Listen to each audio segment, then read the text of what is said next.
You're watching the Battered Fans Network. The heroes are back. Beards talking balls, rapping pink and black.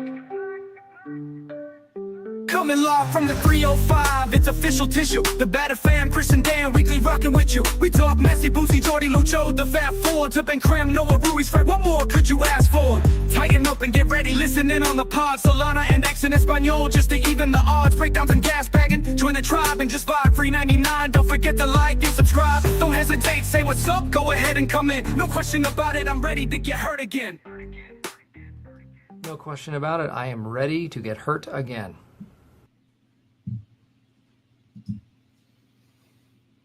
Solana, the Heroes are back.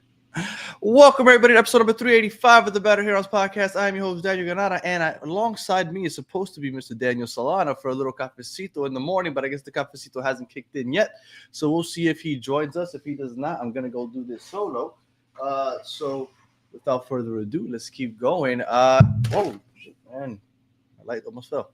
And so a little cafecito. I see a couple people are in with us already, so we appreciate you guys that ended up waking up early.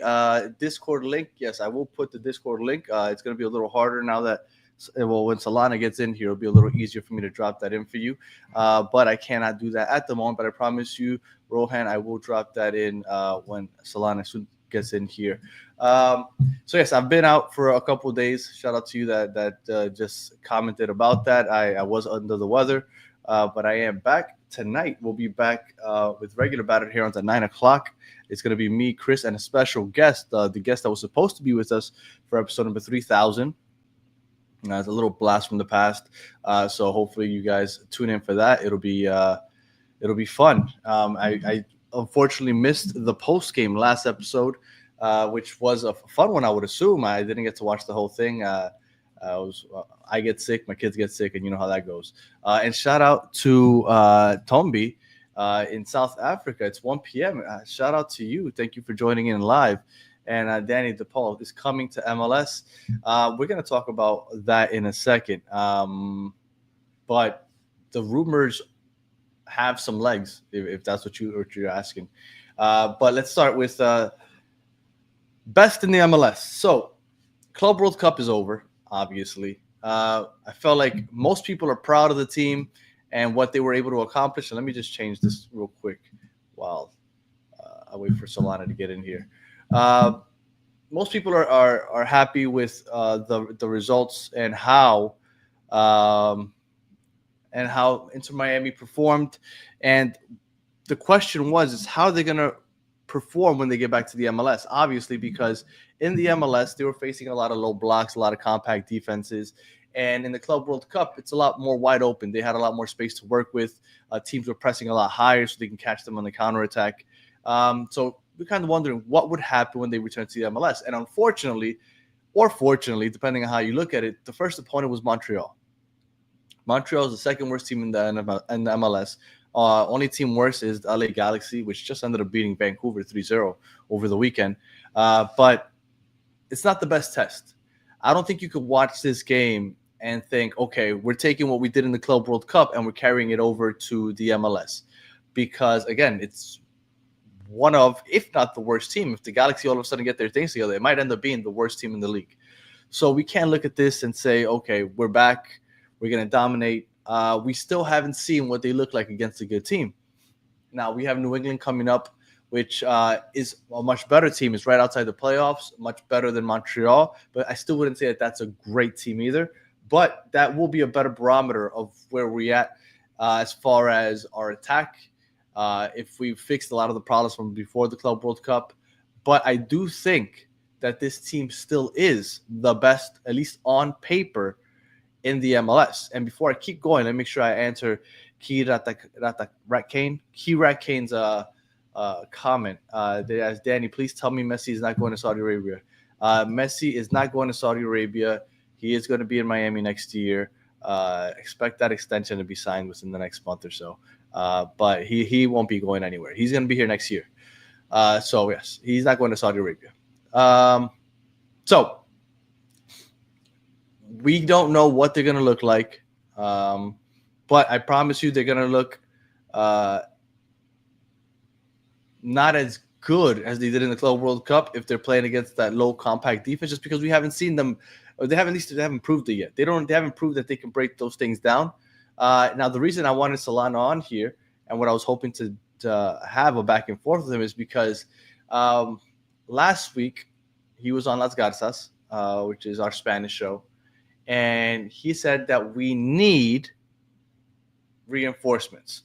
And Santiago said that Messi's waiting for reinforcements. I don't think that that's what's going on, but maybe.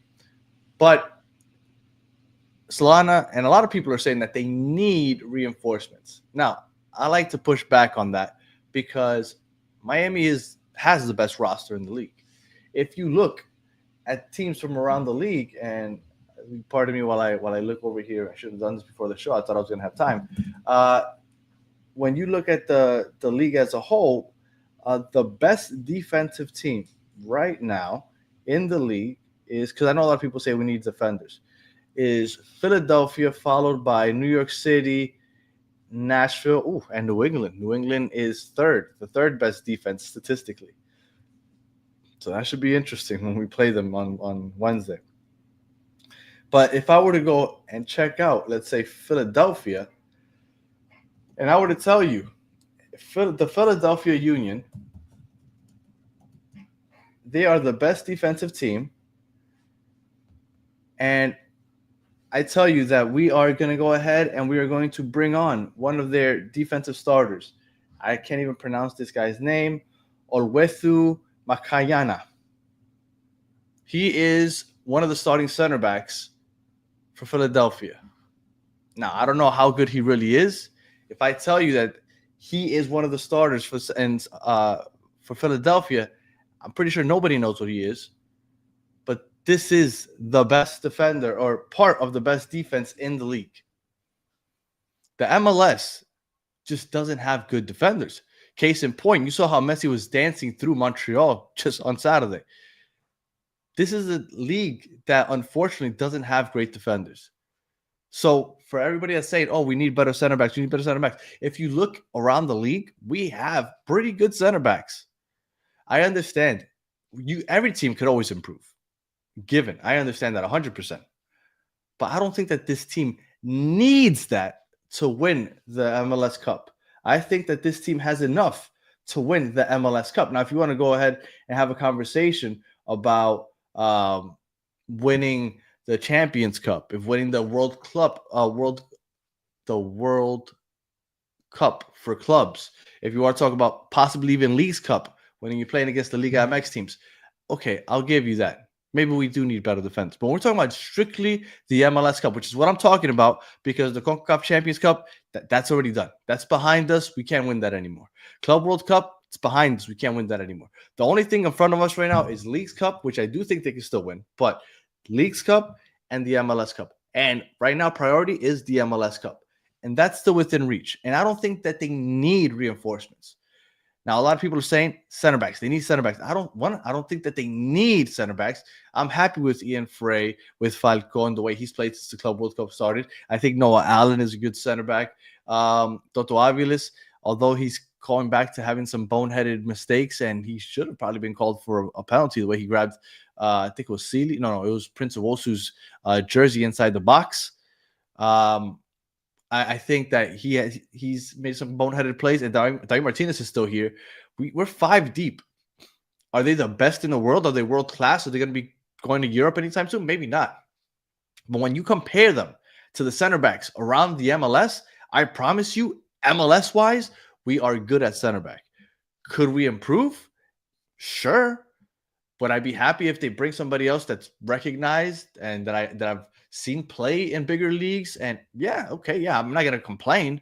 But do I think we need it? No, I don't think that that's needed to win the MLS Cup. One thing that I think that we could use is possibly a winger, because although Allende is our only vertical threat, and he has his moments where you're like, okay, good job, Allende. I'm not a big Allende fan. I think he has more bad plays than good plays, honestly, if I'm being honest with you. I think that he screws up a little more than I would like. I think you've seen that with Messi, when Messi starts giving him an earful sometimes with making poor runs, poor passes. So I think that we could use a true winger. And even if we keep Allende starting on the right, we need a winger maybe on the left. Segovia isn't that guy.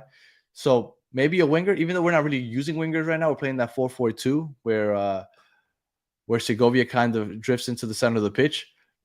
And maybe a backup striker. I wouldn't mind the backup striker. I mean, I know we have Obando, but Obando isn't seeing the pitch at all. Like, there has to be something that we're not seeing in training where they're just choosing not to give him many minutes. And I apologize to people that are commenting. I promise you I'm going to try to get to your comments. It's just I'm having a hard time doing everything and getting to the comments. But yes, maybe a backup striker. But I do not think that this team needs reinforcements to win the MLS Cup. And that's at this point, that's where we're at, right? The two big tournaments are past us. You know, I know Leagues Cup is coming up and people, they're not necessarily hungry for the Leagues Cup. At least I don't think they are. I think everybody's okay if we compete. If we win, that's great, another trophy. But I don't think anybody's dying for the Leagues Cup. I think people want the MLS Cup. I think that's what it is. It's MLS Cup or bust at this moment. And I think that the roster, as currently constructed, if Mascherano can set these guys up to succeed, has enough to succeed. Now, I do think that there will be reinforcements. Okay, so don't get me wrong. There will be a signing in the summer. Okay. And then Henry says, come on, Danny, you keep saying we have good center backs, but we don't. Again, it depends on how you're looking at it. When I say we have good center backs, I'm comparing it to the rest of the league. If you go ahead and you look at the rest of the league, look at the teams with the best defenses, I told you, I already gave you Philadelphia, Alwetu Macanya. No idea who that is. I'm sure that you guys probably don't know who that is, but he is on the best defense in the league. And then let me look at NYCFC, which has the second best defense. Let's see. They have Thiago Martins. Thiago Martins, NYCFC. I mean, I don't know if over the last month it's changed, but NYCFC fans hate Martins. He has done a really poor job, and somehow they're second in the league in defense. Now, this league is full of teams with bad defenses, and that's why I don't think we need an additional center back. Would I be happy if we add some depth? Absolutely, but I don't think that's anything that we need. And now give me a second to catch my breath while Mr. Daniel Solana has appeared. So good morning, Solana. How are you doing, sir? Good morning to everybody. My bad, I'm a little bit late, but I had a little bit of trouble with my son last night, waking up a couple of times. So I was up and out all night. So I apologize for being a little bit late, but I'm ready to talk about football right now. All right. So I was talking about the reinforcements, and the reason I brought it up was because I heard you on Las Garzas last week, giving it to Don Garber for one, and then saying that you felt like Inter Miami needed reinforcements. I disagree. I don't think that Inter Miami needs reinforcements to win the MLS Cup, and that's where I was at. So I guess let me go throw it to you. Do you feel like Inter Miami needs these reinforcements in order to compete for the MLS Cup? 100%. I don't think that you can look at Saturday's game and say, okay, Inter Miami doesn't need anybody, because at the end of the day, we whooped Montreal's butt. We whooped their butt. But they're the second to last place team in the MLS. Mm-hmm. So that was expected, right? That was expected. I think what Inter Miami has a good lineup to win MLS, but what they need is they need bench. They need depth. They need players that can come in from the bench and have similar, what's it called? When you take a player out and you bring a player in, you're going to have this, quality. Exactly. Sorry about that. Similar quality in the players right now. When, the subs that Mascherano made on Saturday, you had Ryan Saylor coming in. You had finally making an appearance for Inter Miami this season. You had Baltasar Rodriguez come in, who he plays very differently than Telasco Segovia. He plays more inside. Telasco Segovia plays a little bit more outside, a little more attacking. I saw Baltasar Rodriguez more in the middle, kind of helping out Messi. So what I think that they need is they need some more depth pieces. They need to reinforce. They have a lot of injuries right now. We don't know the timetables on some of those injuries. Gonzalo Lujan is hurt. Ian Frey is hurt. Noah Allen is hurt. Those are a lot of defenders, Danny. And now, David Forgot about Martinez.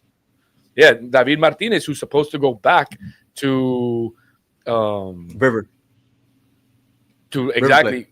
But he's still on the roster, so we don't really know kind of what's going on. So I don't know if the loan is in the middle of July or something like that. So they've got a lot of injuries. It's supposed to end mid of next week, I think, July 15, something like that. Yeah, there you go. So I mean, we only have him for another player. So we really need to get some better players. And one of the big names that I heard over the weekend was Rodrigo de Paul. We'll get into that in a second. Yeah, it's right. Oh, it's right there on the list. It's next. I was kind of transitioning into there. Yeah.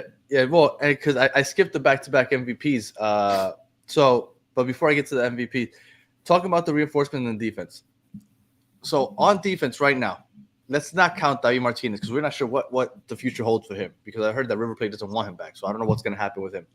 But right now on defense, I forgot about Gonzalo Lujan, but we have Gonzalo Lujan, Ian Frey, Falcon, Toto Aviles, and Noah Allen.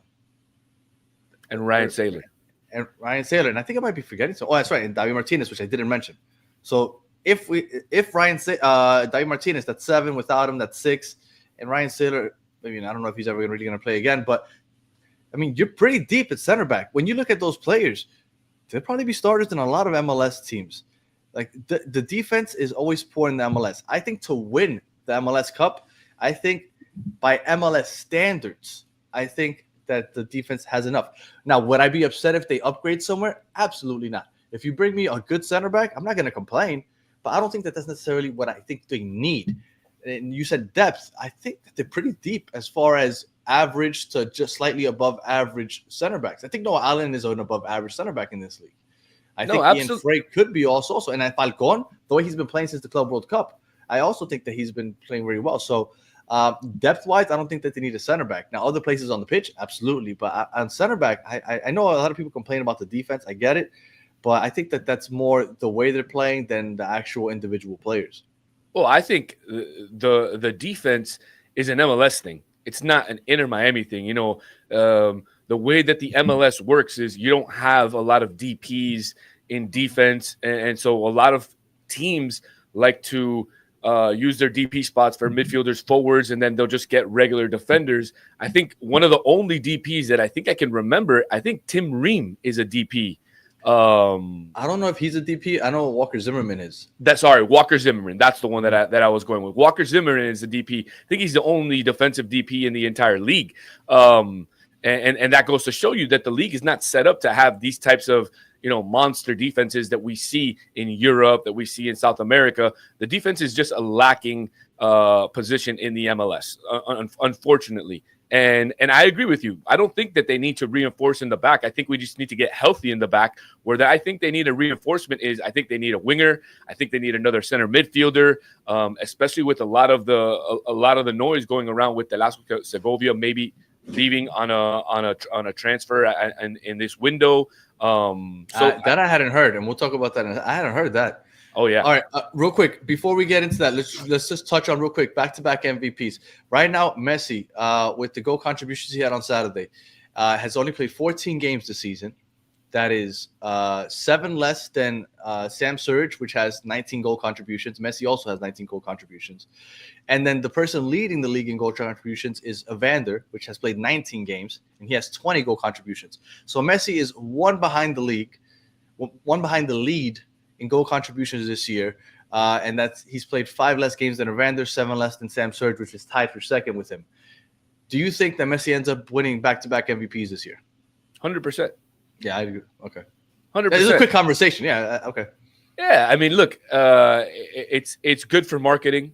He's also been one of the better players, at least over the last couple months in the league. He's picked it up, really. He seems like he's coming into his own, right? He had a rough start to the season. I think all the players did, but I think everybody is coming to their own. Even Suarez. I think Suarez even though he didn't score on Saturday, I thought he had a fantastic game. I thought he had great ball movement on Messi's second goal. That run across Messi. He takes the defender number 5 with him, opens the space for Messi, and Messi just crosses right in and scores. And I also think that he also takes the attention of the goalkeeper for a second. For half a second, you got to keep an eye on where Suarez is moving across to his left. So, yeah, I agree.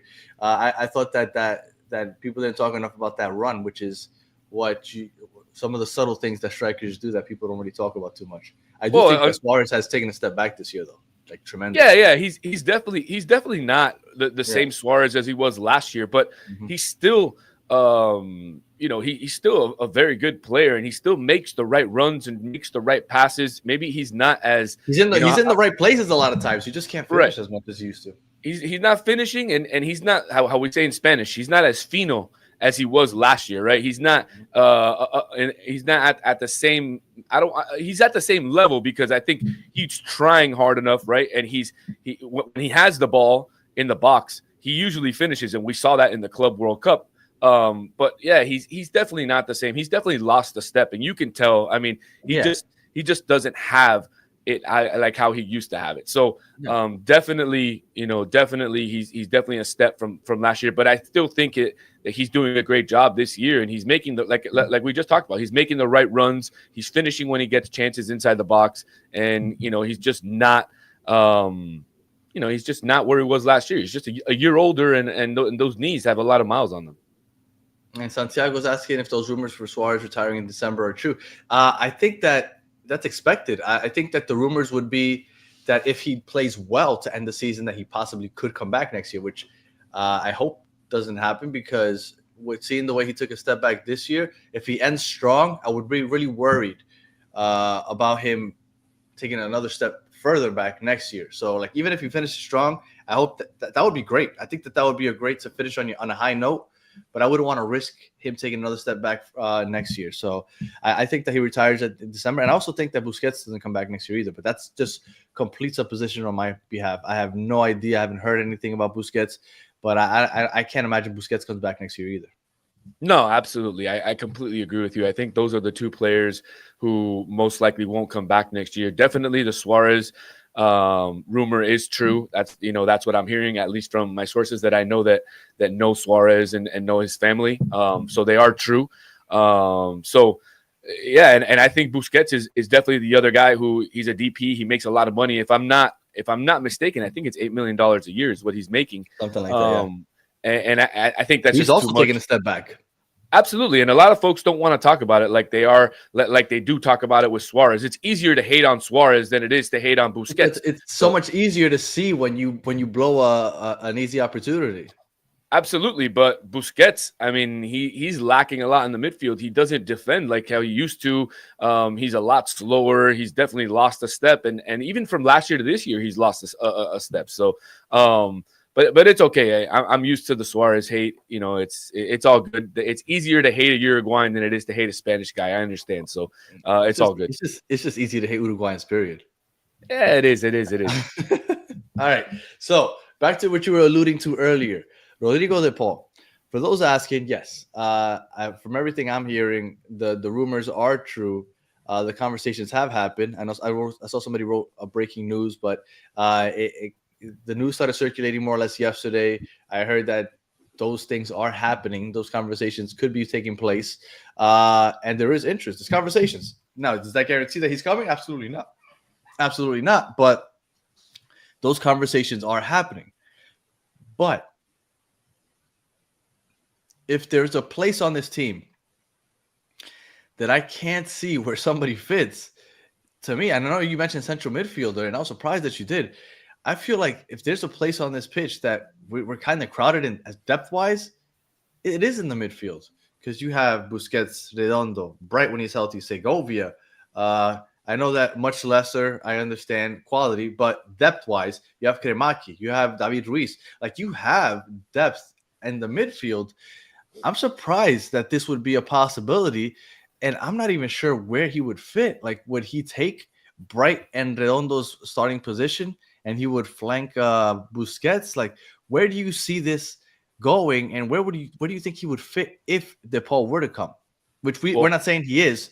There is a conversation, and it is a possibility right now, but I don't know where he would fit.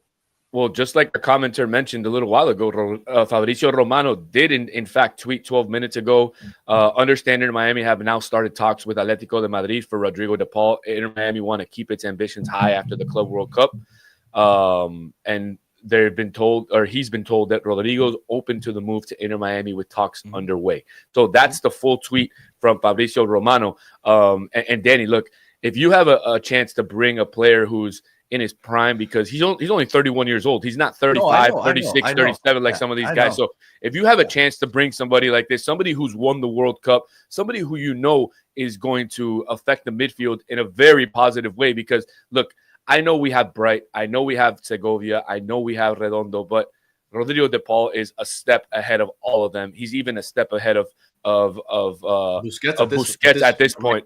Absolutely. So you have a chance to bring in a player who can affect the midfield in that way. You do it, especially if you're Jorge Mas, who has come out multiple times since he's taken over as the owner of Inter Miami, or since he's been the owner of Inter Miami, and said that money isn't an issue. So if that's the case, let's see where your money is, Mr. Mas. Oh, I don't think that those 17 mil is going to be an issue at all. The issue, I think, is DePaul coming at the age of 31, which I think it was I forgot who it was, Joe Recca. Yes, Joe Rocco. I said no way he's coming. I think that to play with Messi, I think he might come. Look, Messi's going to be here next year. He could possibly be here in 2027 also. I think that he could come. Now, like I said, I just don't know where he fits, and maybe where he fits is the wrong way to phrase it, because like you said, he'll be the best in the midfield. So it's not necessarily where he fits. It's like it's who's losing their spot then, because Busquets is going to keep starting. So that Bright and Redondo, I guess, are ass out. Is that what we're looking at? Probably. Most likely, yeah, unless you get a sale for Telasco Segovia, which it's something that we heard in the last couple of days, that there is some interest from Telasco Segovia, from South America, from Europe as well. So he could be a player who's on his way out if he continues to perform over the next couple of weeks before the transfer window opens in the middle of July. And if that's the case, you're going to need to bring somebody in to replace him. And dude, I mean, really, Rodrigo de Paul is a box-to-box midfielder, very similar to how Diego Gomez played with us last year. And I think he fits right into the team, especially with just his mentality, the way that he plays and all that. I think he fits right into what this team is trying to do. And I think it would be a fantastic signing. And Rohan saying 31 question mark. He's an engine mate. I meant 31 as in he's too young. And let me be very clear. I want players in their late 20s and early 30s to start coming to the MLS. It's just we haven't seen it yet, right? Usually you say he's 33. Okay, maybe he's going to start coming to MLS, but he's still technically on the latter part of his prime. You know, for an athlete, you usually think their prime is like 27 to like 32, those 5-6 years. So he's still in the latter part of his prime. So usually they want to finish up in Europe before they come to MLS. So that's why people are questioning it, that he's still in his prime, but he be coming to the MLS. And I think that it's possible. But that is, to me, the biggest question mark is if he's ready to come at this point in his career. Yeah, absolutely. And Santiago mentioned probably after the World Cup. No, Santiago. No. This is now. This is now. This is in the next month, possibly, or maybe he could finish out 6 months in Atletico Madrid and come at the end of the season. But I think that this signing is for now, Danny. I think it's for the next month in this transfer window. Absolutely. So, I mean, to me, it would probably be one of the bigger signings in MLS this year if he comes, not because of what they're spending to get him, but just because of he's a player who's legit in his prime and he's coming to play in the MLS during his prime years. He'll be a fan favorite. He's one of those guys that the way he plays, his fiery personality, like he's somebody that will become a fan favorite quick for those people that aren't maybe Argentine and aren't familiar with him. He will be a fan favorite very, very quickly. And somebody said that Yacine, Messi security, will be unemployed because he'll now have an on-field security. Because for those of you that don't know, DePaul is like a shadow for Messi. He is his almost his bodyguard on the pitch. So that'll be interesting. But I don't know if it's gonna happen. I mean, I guess Fabricio, now that he tweeted it out, it's legit, not a rumor anymore. Now we know that it's actually happening. But yeah, I had heard about that and that it was legit already. And yeah, that's it. That all but confirms when Fabricio tweets it out. So yeah, so we'll see. We'll see where we're at in a month. But do you think that is enough for this team to, let's say, compete against those Mexican teams in the Leagues Cup? Because that helps us in the midfield. But the chat says we need center backs. You and I both said wingers and strikers, and then we would just be adding to the midfield. So we'd still be lacking where we thought that we needed help. Well, it depends on who you ask where you need help. Like you said, the chat says that we need help in center backs. But we know, Danny, you and I know that the way that the league is set up, they just don't spend as much on defense and on center backs in the league. That's why Messi was dancing around Montreal. 100%. That's how he dances around the rest of the league as well. And well, I mean, he does this to the rest of the world also, but Montreal's terrible. Absolutely. But the entire league, I mean, who has a great defense in the MLS? Who really has a great defense? And that's what I was right before you got on. I was looking at Philadelphia, which they had some player, I forgot his name, couldn't pronounce it, never heard of him. And then NYCFC, Thiago Martins, which NYCFC fans up until like a month ago were really unhappy with, and he is part of the second best defense statistically in the league. So these teams don't have stellar defensive players where you're like, oh my God, that's the kind of guy we need. Like, you don't recognize these guys because you don't recognize anybody in the center back across the league. Yeah, and I'm curious. I don't understand what Santiago Muñoz's problem is with bringing in Rodrigo de Paul. He mentioned earlier that maybe Beckham should bring in Evander and Ty Baribo. Let's be realistic, guys. Let's be realistic when we talk about who we're going to bring. I don't know what the issue is with building an Argentina national team. Look, I'm from Uruguay, and I would be happy with that. Argentina just won the World Cup. So if you're bringing players who have won the World Cup and were on that team, it only means positive things for Inter Miami. So I don't understand what this hate is on bringing Argentinian players or filling up an Argentinian team. I just don't understand. And Rohan, he danced around PSG's defense too. So yeah, I know. No, I know he does it against everybody. He didn't dance around PSG's defense. Let's be real. Nobody danced around PSG. No.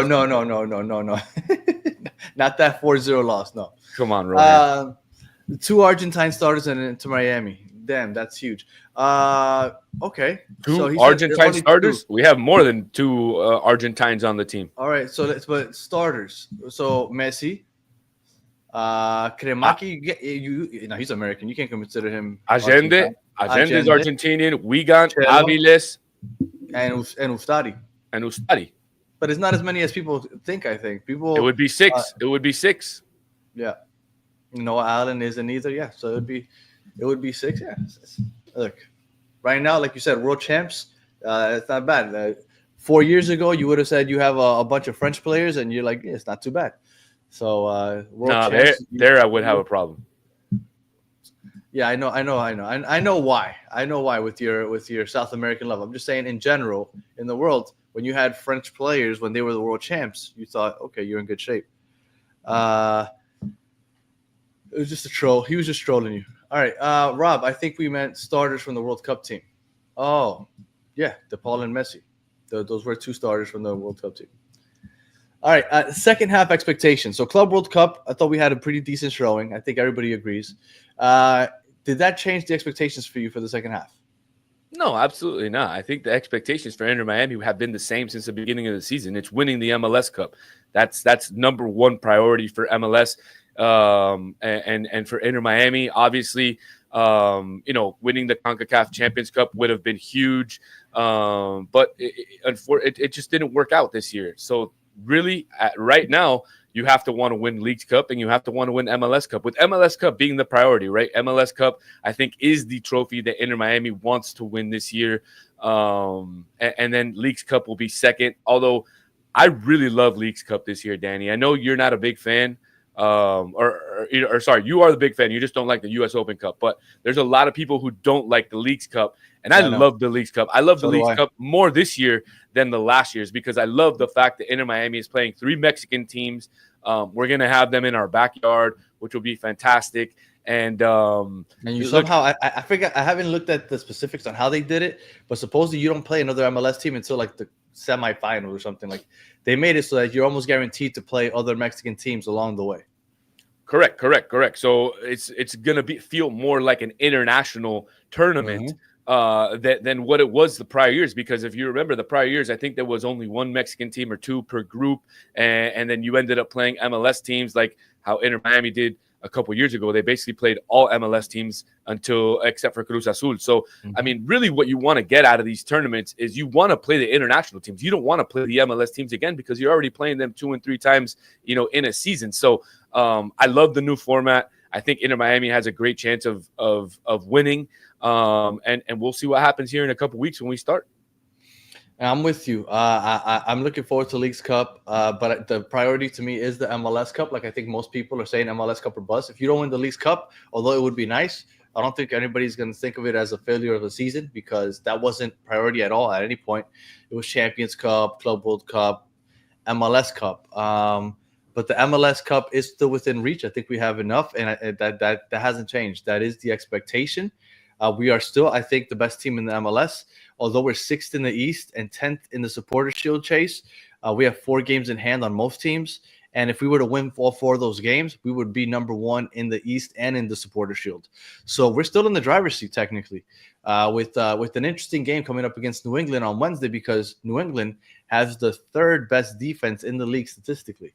So I think that's the first test that we're going to have because the Club World Cup was great.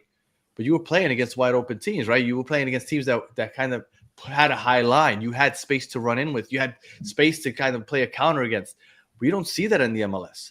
And that was the issue we were having before the Club World Cup. And I'm really curious to see how we play against that when we play against teams like New England and then Nashville also, which Nashville has, I think, the 2nd best defense in the league. So we're playing against good defenses coming up very, very soon. So we'll see if things have actually improved because if we can go ahead and have a good result against New England, Nashville, and we play Cincinnati twice in the next 2 or 3 weeks, I mean, at that point, you kind of you claim yourself as the best team, I think, and the team to beat if you can have a good result against those 3 teams. Yeah, but let's not get ahead of ourselves because I can't help it. I know you can't help it, but I'm more of a realist. I don't like to get ahead of myself in here. I prefer to take one game at a time. And even if they don't, let's say they go out on Wednesday and they lose to New England, I still don't think it's a bad look. It is what it is. The MLS, that's what the MLS is made to do. You're supposed to win games. You're supposed to lose games in the season. That's what Don Garber loves about this league. He loves the parity, that most of you guys like as well, which I think is absolutely ridiculous. I love it. I literally cannot stand the parody. I can't stand it. I love it. I can't stand it. I mean, don't you want to have a team where you go out every week and you're just going to win? No. Oh, you love to suffer, then, man. You love to suffer. I'm a battered fan.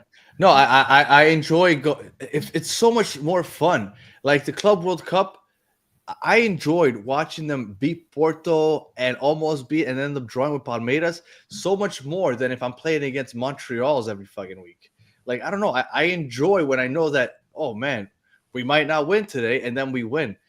But this whole and yes, I got you, Rohan. But the whole when I watch Real Madrid on a Saturday morning and they're playing against Granada, I'm like, okay, this is like, yeah, it's nice because I enjoy watching the beautiful game. And then when you're playing against a subpar team, it looks even nicer, right? Because they can move the ball easier and stuff. But it's just not as fun. I don't know. I don't like it. I like the parity. Yeah, but the way that the games are played is what's not fun, Danny. I mean, a low block, waiting for Inter Miami to come and counterattacking. How's that fun? I mean, that's literally how Granada plays against Real Madrid.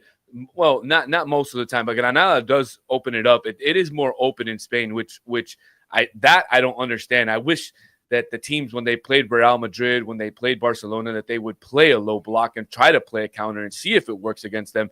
But they just don't do that over in Europe. They don't play how that low block how they play here. And I just can't stand that. I can't stand that the teams don't actually play and that they literally just wait back. Like that's not soccer.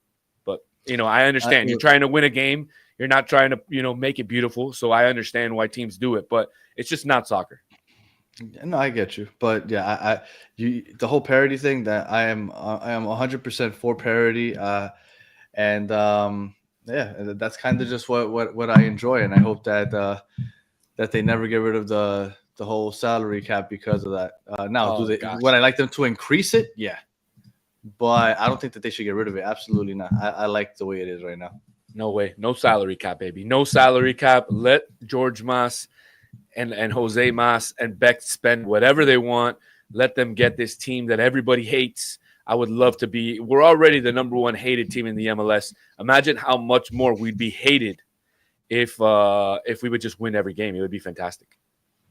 I love being the bad guy.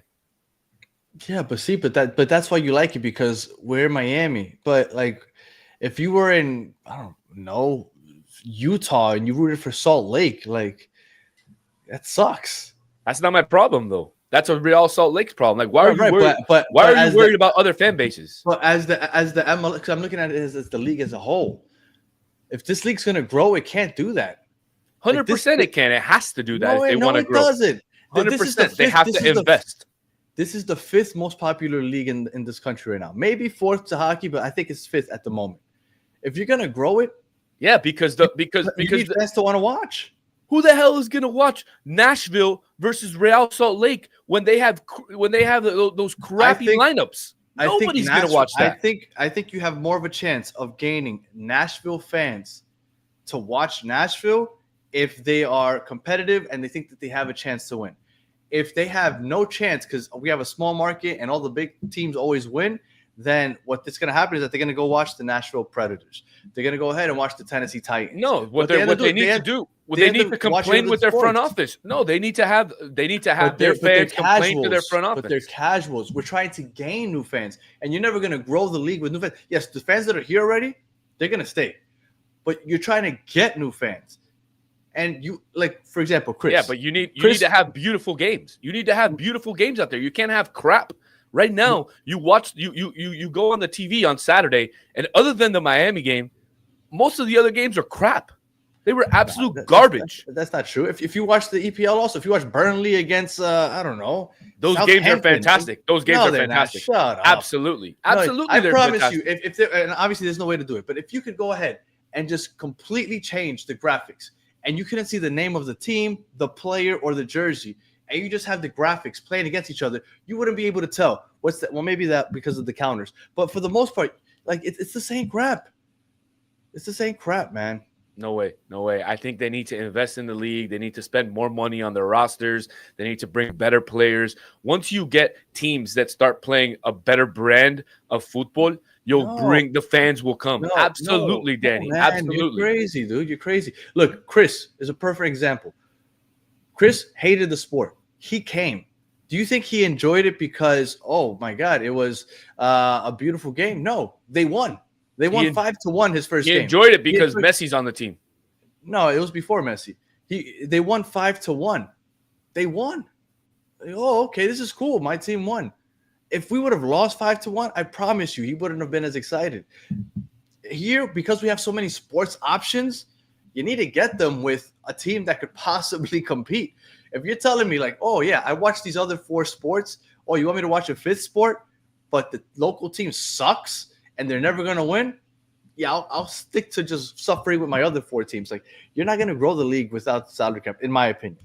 Now, some people might disagree like you, but I think that you need that. If you're going to grow the sport as far as fandom and getting people to believe like, hey, your local team has a chance, I think you need to give them a chance. Nah, we just don't see eye to eye, and I don't think we're ever gonna see eye to eye on that. I'm a very big hater of parity, a very big hater of the salary cap. I just don't understand how it gets more fans in the seats when you're limiting these rosters, you're limiting the types of players that could come here, and you only have 1 or 2 or 3 good players, right? Good because they're the DPs on a team, and then you have a bunch of fillers everywhere. The reason why so many people are going to see Inter Miami is because they have a roster full of stars. If you fill up all the other teams with rosters full of stars, people will go watch that. People in the United States are fans of players and fans of good soccer, or that's what they want to see. Why did fans go out there and watch some of those Club World Cup games when they're not even fans of some of those teams? Because they knew that the football was going to be good. Because they knew that it was going to be good because it was good teams. It's because they never get to see those teams. I don't think so. I don't think so. Yeah, that's why. It's like when Messi was down here, we used to sell out every game. Now you can go see Messi for what, $20 on a Wednesday night. Like when you can't see something on a regular basis, it sells a lot more. Like everybody, oh my God, look, Real Madrid sold out. How come Messi couldn't sell out Hard Rock? Well, because in Miami we've seen him every other week, so people aren't going to spend a bunch of cash for it. But Real Madrid comes what? They used to come once every summer. Now they don't even do that. So. I think that has a lot to do with it. I was going to say something else, and now I forgot what I was going to go with. But I do think that the MLS needs to restructure, like Oswald says. But I would not remove the salary cap at all, completely. I would. You know what I would love?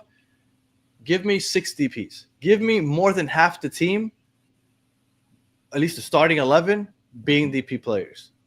I think that would be great. Give me more than half the team be DPs, and then you can get as many big names as you want, but then you spread it out across the league, and then you have a competitive league with names sprinkled across. That's what I would want. Give me 6 DPs. Get rid of the DPs. Get rid of the DPs. Don't make it a rule. Just let people bring whoever they want. Or then make it a $5 million salary cap. I'm sorry, not 50. It's $5 million right now. $50 million salary cap. That's fine. $50 million. That's fine with me. But don't get rid of it completely. That I would not want.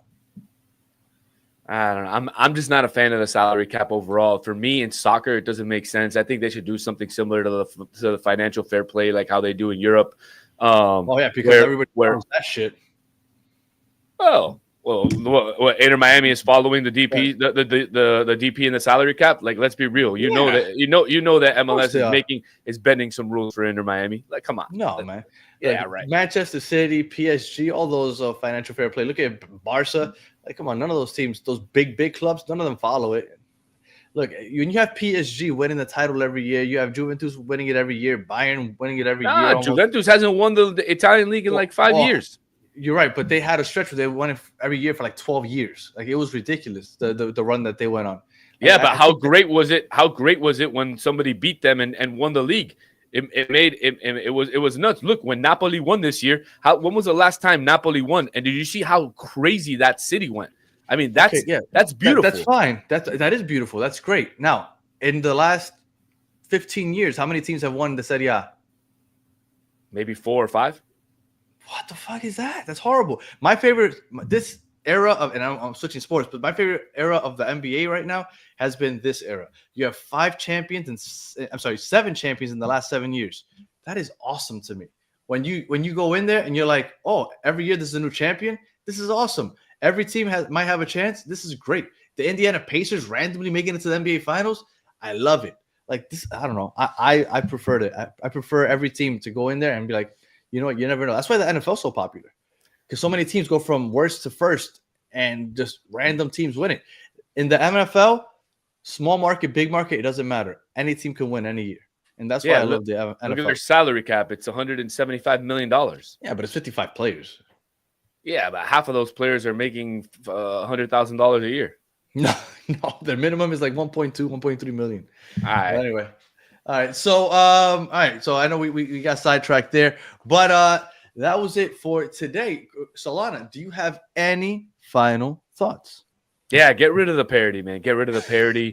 Get rid of the salary caps. Let the teams spend what they want. Let us make some super teams. And I think that the sport will grow more here if they make super teams. I think there's the opportunity, and we saw it during the Club World Cup, for possibly some American teams, some MLS teams to join Copa Libertadores or to join Copa Sudamericana. But you can't do that how it is now, Danny. You can't have Cincinnati right now. You can't have Nashville. You can't have Real Salt Lake go and play against Palmeiras, go and play against Flamengo. You can't because they're going to get mopped 6-7-0. It's just how it's going to be. So you want that to happen, you have to open up the wallet. You have to let the team spend a lot more money because if not, they just won't be competitive in these international tournaments. A lot more, and not just removing it completely. And I think that's what you and I agree. We agree with things need to change. They need to be opened up more. But I think you and I disagree on how much they need to be opened up. You said, F it, just let them spend as much as they want. I say, all right, let's let them spend a lot more, but let's not go crazy either. Because although, and like I've said it here a million times, although I know that I root for one of the teams that would probably be one of those giants that starts beating up on everybody else, I enjoy the parity. I enjoy that every team feels like they could win. But like I said, I know that a lot of people agree with you also. So, yeah, you enjoy losing to Dallas 4-3. I understand. Yeah, I do. I enjoy that could happen. So that's why I like it. No, that's crazy. No, I think it's boring when you're gonna go on. You're like, oh, we're supposed to beat everybody. That's why I have such a hard time watching college football. I have such a hard time watching college football because there's a couple giants in every conference and they beat up on everybody. And it's like, ooh, here we go. They finally play against a good team. Everybody tune in. It's like, oh, come on. This is boring.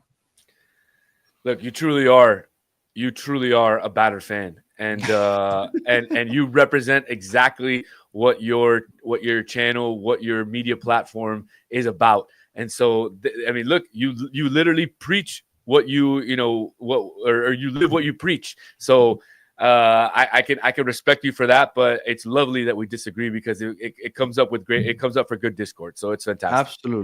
Absolutely. And then real quick, Josue said teams can't go global. I think that.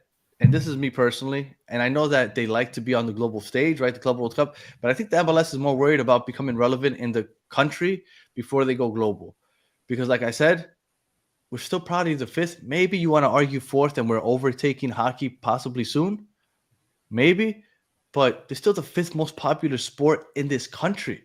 Whenever you see any social media sports platform talk about, oh, this has never happened in any major sport, they're literally only talking about football, baseball, basketball, and hockey. They're not talking about the MLS, even though the MLS is a league. When they say, oh, this city has won every title for each sport in the last 10 years, they don't mention the MLS championships. They don't take the MLS seriously. So I think the MLS is more worried about becoming relevant in this country before they're worried about competing with the rest of the world.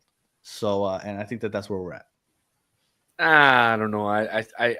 I get what you're saying, and absolutely, MLS just isn't yet where all the other sports are especially in the U.S.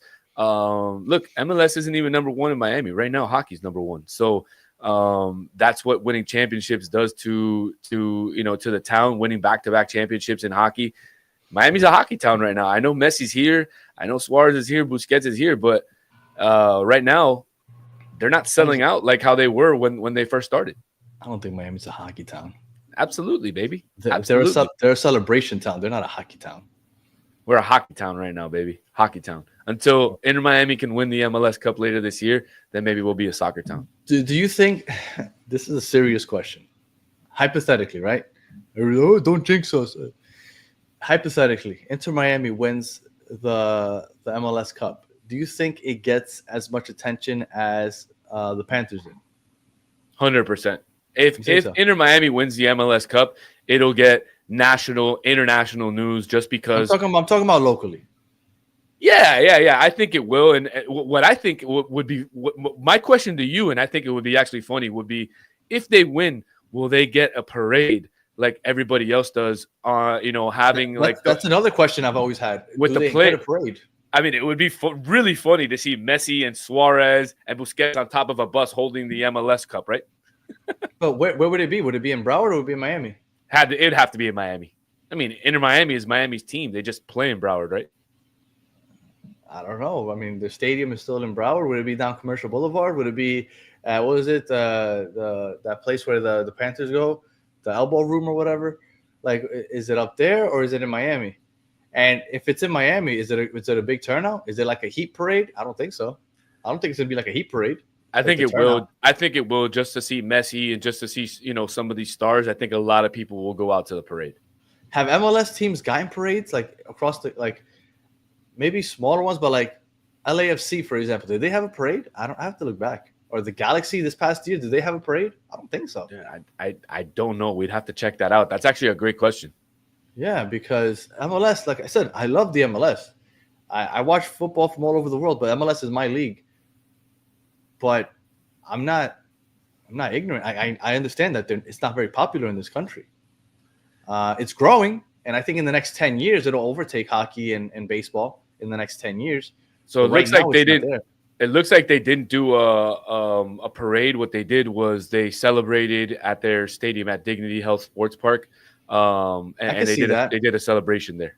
So it'll be like what they did for the Supporter Shield, kind of at post game, but it'll be like a presentation, maybe like at the stadium. I hope they don't do that, because having to drive to Chase Stadium just to see somebody give Messi a trophy and him lift it up and be there for 45 minutes, that'll be a waste. I did it for the presentación when he first arrived. Brutal. You should look back at that episode. I got rained on. I got locked out of the stadium. They didn't let me in the stadium even though it was raining, and I needed to use the bathroom, so I had to go back to my car through the mud. I think that was the last rant I've ever had on the show, and I started yelling into this microphone. So, but yeah, that was. I mean, I did it for that, so I would do it for that. But yeah, I can't imagine that there would be a parade, especially that time of year, because it would be like right before Christmas. No, it'd be at the beginning of December. It would be at the beginning of December. It would be perfect. The weather would be fantastic. I mean, they could do it down. They could do it down Biscayne Boulevard. And December 8th, I believe, is the final this year. So it wouldn't be during a weekday, would it? No, I think they would do it for the following weekend. Yeah, the 15th, the 14th, something like that. Maybe on a Friday. You could do it down Ocean Drive. Where's Messi's favorite restaurant? The pizza place. You should do it right down that pizza place. It's North Miami Beach, I think. There you go. We'll do it on North Miami Beach. Right, let me stop talking about them winning a championship before everybody starts yelling at me for jinxing the team again. All right, Solana, as always, I appreciate you joining me for a little cafecito in the morning. I know you have your mate, but I had my coffee. I already had it. No, I had cafecito this morning. I needed one. I needed that quick shot. I needed a quick shot. The mate takes too long. I just got over being sick, and like I told you, I was texting you a couple of days ago. Me and my wife both got sick, so I knew it was coming, and it's here. My son has been sick all night, so it's been a long night for me also. But for those of you with us, you're jinxing the team, Danny. Yeah, there you go. Oh, stop with the jinxing, man. Stop with the jinxing. There's no jinxing. We can talk about winning championships. If I have that power over a Messi-led team, we have bigger problems. Like I was saying earlier, make sure that you join us tonight. We are going to have a special guest on. He was supposed to join us for the 3000 show last week, so make sure you join us. A little blast from the past. So make sure you join us for that at 9 o'clock, and at 10 o'clock, Las Garzas en Español. So we will be doing all that later today. You already gave us final thoughts. No parity, no salary cap. I hate that, but you're entitled to be wrong. And we'll be back later today. So if you're listening on audio, we appreciate you listening all the way to the end. Please leave us 5 stars, comment, review, all the good stuff. If you're watching on YouTube, thank you for watching all the way to the end. Please like, subscribe, share, tell your friends. And as always, for those of you in the chat, we appreciate you waking up early with us for a little cafecito in the morning. We'll be back later tonight for Battered Herons, Las Garzas, and a lot more. So until the next one, have a good one.